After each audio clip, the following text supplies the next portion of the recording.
In this video, we are going to be looking at variation.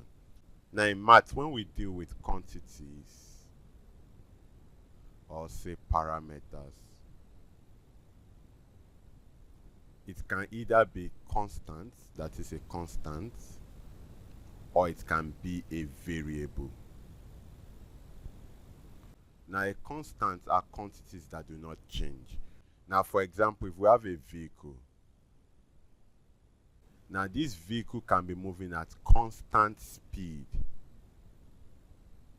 And what this means is that the driver is maintaining a constant speed, say 40 km per hour, and it's not shifting from it. In this case, speed, which is a quantity, is said to be a constant.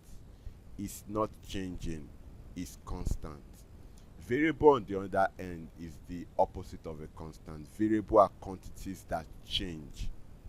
Does that make sense? For example, if a driver is moving, and in this case speed is a variable, it then means that sometimes it's at 60 km per hour, other time it fires up and it's at 120 km per hour. Now in this case, speed is no longer constant, it's now a variable. Does that make sense? Now what you need to note is that a constant means that that parameter is not changing, while a variable is a parameter or quantity that changes. And it's from variable we get variation, because variation means variables that change. Does that make sense? Now having said this, in the next couple of videos we are going to be looking at 4 types of variation. The first is what we call direct variation.